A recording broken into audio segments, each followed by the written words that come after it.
Shalom Aleichem les amis, bienvenue à tous. C'est un plaisir pour moi de vous retrouver et de partager beaucoup de rizouk avec vous. La question du jour, est-ce que pour réussir sa vie, il faut être joyeux? Ou bien non, pas du tout. Il faut l'inverse, être mshon. C'est ça qui va tout régler. Même nos plus grands soucis, Bezrat Hashem. Vous rentrez à la maison, votre conjoint vous attend.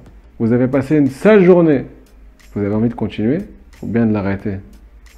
Si vous rentrez, vous faites la tête, est-ce qu'on va vous sauter dans les bras ou bien on va vous sauter au cou? Pareil, vous êtes au travail et vous n'êtes pas bien aujourd'hui. C'est une très dure journée, ça a très mal commencé. Vous êtes disputé avec votre conjoint, avec votre voisin, dans le train, ainsi de suite. Vous arrivez au travail, une tête d'enterrement, énervé, stressé, angoissé. Ça va attirer les gens ou bien ça va attirer les ennuis. Vous venez prier le matin à la synagogue. Vous commencez votre prière avec la rama. Vous tapez du pied parce que ça ne va pas. Hachem, j'en ai marre. Quand c'est que tu vas régler mes soucis? Mais par là, ça, ainsi de suite. Est-ce que vous allez attirer un sourire du bon Dieu? Ou bien l'inverse? Le passouk dans Télim nous dit Hachem tzilcha. Hachem, c'est ton ombre. Tu as déjà regardé ton ombre? Elle fait exactement ce que tu fais. Hachem, il a le même visage que toi. Tu veux de la joie, tu veux de la bracha, la parnassa, la santé, ce que tu veux?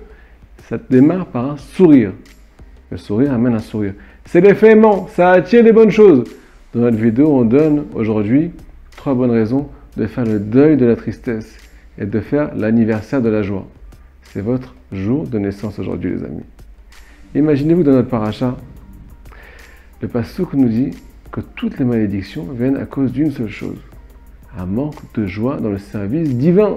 Imaginez-vous, c'est votre anniversaire aujourd'hui et tous vos amis, ça fait une semaine qu'ils se passent des coups de fil, qu'ils se prennent la tête pour savoir qu'est-ce qui vous ferait le plus kiffer au monde pour votre anniversaire.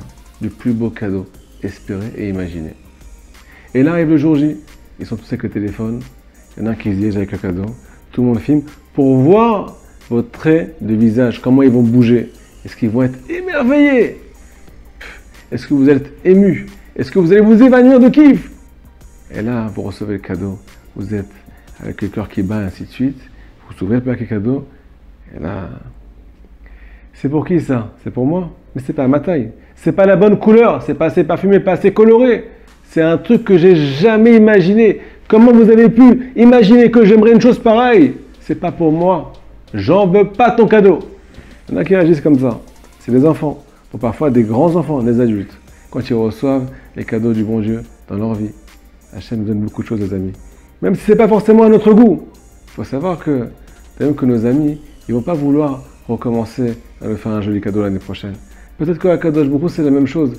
Et c'est pour ça que la bracha s'en va de plus en plus, doucement, doucement. L'abondance, la santé, la joie de vivre, le shambahit s'estompe. Parce qu'on ne sait pas recevoir les cadeaux. Et Hachem, il attendait qu'une seule chose en fait. Voir notre sourire, pas autre chose. Si on avait un sourire, il aurait amélioré les choses de plus en plus. C'est notre ombre à Botaï, ne l'oubliez jamais. Deuxième raison, la joie attire la joie. C'est un rire, un fou rire communicateur. Au début, c'est votre bouche qui est crispée. Ça contamine votre cerveau, votre pensée. L'extérieur influence l'intérieur. Votre cerveau influence votre cœur, vos sentiments. Vos sentiments, vos membres. Vous avez contaminé tout le monde à Botaï. Et c'est l'effet grand 8. Ça va de haut en bas, c'est une boucle. À la fin, ça monte au cerveau et ça contamine le cœur. Ça fait un coup de cœur.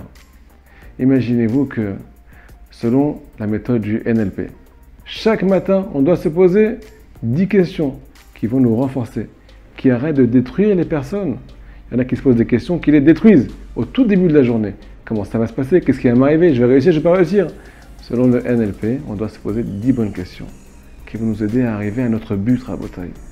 Petit exemple, je vous donne la liste à la fin de la vidéo, Bezrat Hashem, la liste complète. Qu'est-ce que je peux dire? Qu'est-ce qui va faire que je peux dire aujourd'hui merci dans ma journée?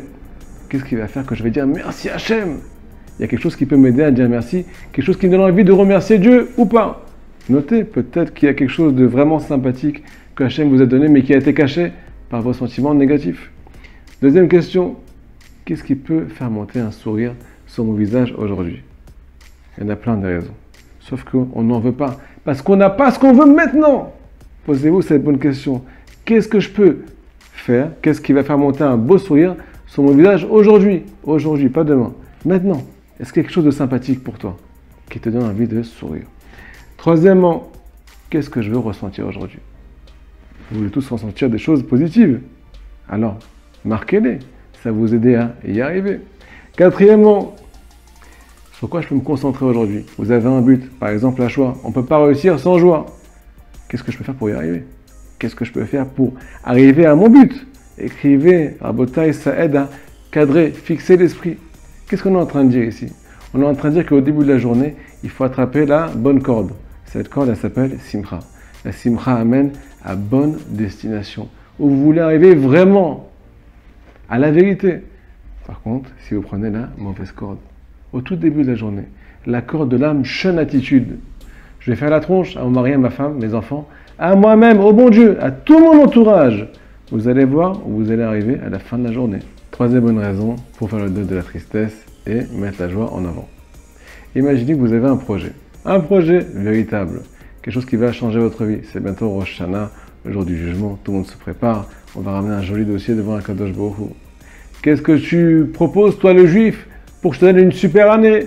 Et là on dit, bah écoute une seconde, je vais m'asseoir avec moi, je fais un bilan, je vais voir ce que je peux faire pour toi, Boré Olam. Et là vous essayez, vous n'avez pas la tête, pas le cœur. Vous êtes préoccupé, la tête lourde, le cœur endolori, un peu de tristesse. Je ne sais pas par où commencer, ainsi de suite. Me dit Rabbi Nachman, tu as un problème maintenant. Tu dois prendre des décisions dans ta vie, tu dois faire un bilan, te prendre en main. Arda, sache, Shalede Marashora, à cause de la tristesse, les angoisses. Tu ne pourras pas diriger, contrôler ton cerveau, ta pensée comme tu le désires. Tu as plein de bons désirs, mais tu n'arrives pas à passer à l'acte. Pourquoi? Peut-être que tu ne le sais pas, mais tu manques de joie et tu es habité par ce qu'on appelle l'anxiété. Donc pour prendre les bonnes décisions, pour se prendre en main et pour avoir un bon jugement en Rosh Hashanah et tout ce que vous désirez, monter l'entreprise, tout ce que vous désirez, il faut avoir la tête libre et le cœur libre. Et ça, c'est que la joie qui peut vous libérer.